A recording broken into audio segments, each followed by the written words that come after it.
ये जो हिंदूवादी सरकार जो हिंदू राष्ट्र बनाना चाहती है और राम को लाने वाले जिनको कि ओबीसी समाज ने सपोर्ट किया था, उत्तर प्रदेश के हस्तिनापुर में हमने भी एक कैंडिडेट लड़ाया था। गुर्जर समाज की एक पार्टी है, तो जब हम गांव-गांव में जाकर के उनसे क्या ओबीसी रिजर्वेशन को बचाने की बात करते थे, उनके अधिकार की बात करते थे, तो ज़्यादातर वो कहते थे हमें तो बाबा जी लाने हैं, हमें आरक्षण और आरक्षण से हमें ज़रूरत नहीं, हमें तो ज़रूरत ही नहीं है। ये मेरे खुद इस तरह के लोग बोलते थे वहाँ पर, तो मुझे बड़ी तकलीफ होती थी, क्योंकि आज जो मान्यवर विश्वनाथ प्रताप सिंह जिन्होंने अपनी इस आरक्षण ओबीसी मंडल कमीशन जब लागू किया, मंडल कमीशन को पूरी उन्होंने अपनी सरकार को दांव पे लगाया, अपनी पद प्रतिष्ठा को उन्होंने दांव पे लगाया। आज भी जो अपर कास्ट के लोग हैं विश्वनाथ प्रताप सिंह के नाम से घृणा करते हैं।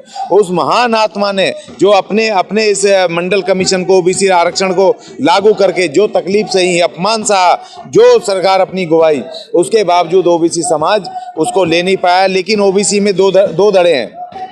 एक धड़ा वो है जो आर्थिक रूप से मजबूत है, जो कहता है हमें जरूरत नहीं है, उनको राम को लाने वाले लोग चाहिए, उनको हिंदू राष्ट्र बनाना है, उनको मंदिर बनाना है। लेकिन इसी ओबीसी समाज में जो बहुत आर्थिक कमजोर हैं, उनमें कुम्हार हैं, उनमें विश्वकर्मा समाज है, और उसमें बहुत सारे मौर्यास भी हैं, और बहुत सारे समाज हैं जो बहुत कमजोर हैं, बहुत तकलीफ में हैं। उनको जो रिजर्वेशन के जो बेनिफिट मिलने थे, वो बेनिफिट इन्होंने आप पूरी तरह से ख़त्म करवा दिए। क्योंकि देखो, ये इस बार हाई कोर्ट से करवा दिया अभी इन्होंने ताबड़तोड़ कल एक ओबीसी कमीशन बना दिया यूपी का, जो इनको पहले बनाना चाहिए था, जिससे कि रिजर्वेशन वहां पर लाइन अप हो पाता। और दूसरी बात ये कि इस बार तो ये रिजर्वेशन को सुप्रीम कोर्ट में भी योगी जी आए, तो वहां पे भी ढाक के 3 पात कुछ मिलना नहीं है। दूसरी बात ये कि अगर रिजर्वेशन इस बार नहीं लागू हुआ ओबीसी रिजर्वेशन, तो ये हमेशा के लिए ओबीसी रिजर्वेशन, पॉलिटिकल रिजर्वेशन खत्म हो जाएगा, जिसके कारण ये इस बार तो दे देंगे कुछ ओबीसी नेताओं को टिकट, लेकिन अगली बार से जो सीटें रहेंगी धीरे धीरे उन सीटों पर जनरली उस पर आएंगे, और ये ओबीसी समाज सिर्फ एक वोटर की हैसियत से रह जाएगा। इनका जो दखल था, डायरेक्ट दखल, जो 1992 के बाद विश्वनाथ प्रताप सिंह की कुर्बानियों के बाद, उस सरकार की कुर्बानी के बाद इनको मिला, तो वो कुर्बानियाँ देखो जीरो हो जाएंगी। और दूसरी बात ये कि जब ये 20 मार्च 2018 को जब सुप्रीम कोर्ट ने SC ST के जो एक्ट के ऊपर गलत उसने ख़त्म किया, तो एकदम से 2 अप्रैल को पूरे भारत में हाहाकार मच गया। तमाम दलित समुदाय सड़कों पे था, और देश की कैबिनेट को मजबूर होकर के दोबारा से उसको रिइंस्टेट करना पड़ा। सुप्रीम कोर्ट के ऑर्डर के बाद दोबारा से उसमें पास करके उसको ज्यों का त्यों उसको पास करना पड़ा, उसको दोबारा से लागू करना पड़ा SC ST एक्ट को। तो भैया आप तो 52% हो, अभी तक ये दिल्ली की और देश की सड़कें खाली क्यों हैं? तुम्हारा इतना बड़ा कॉन्स्टिट्यूशनल अधिकार खत्म हुआ है, और साजिश के तहत खत्म हुआ है।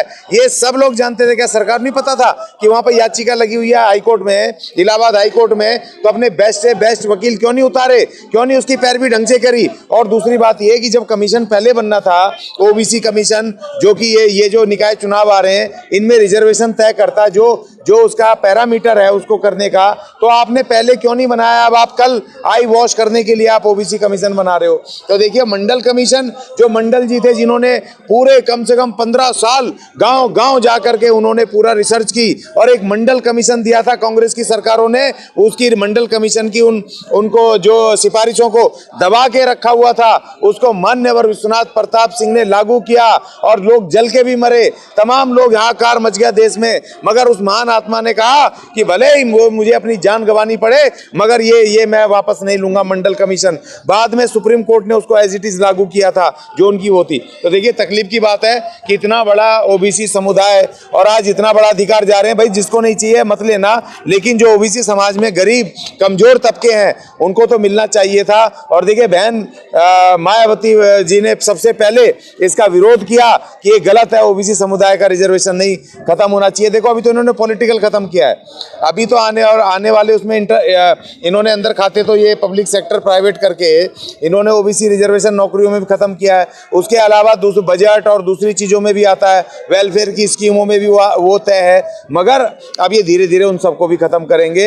अभी पॉलिटिकल रिजर्वेशन इन्होंने सबसे पहले खत्म करके इन्होंने बता दिया कि राम राज्य, हिंदू राष्ट्र अर्थात राम राज्य में भाई तुम शूद्र थे, तुम्हारा काम था कि ब्राह्मणों की सेवा करना, उनके अपर कास्ट के खेत आपको जोतने, उनके मवेशी चराना, पहुंचाना, उनके बच्चों के लिए दूध पहुंचाना, उनकी सेवा करना तुम्हारा एकमात्र लक्ष्य था और तुम खुद राम बाल को लाने वालों को लाए हो। इसका मतलब हिंदू राष्ट्र में शूद्र शूद्र ही रहेगा, तुम्हें उनकी ना चाकरी करनी पड़ेगी, ये इन्होंने कह दिया।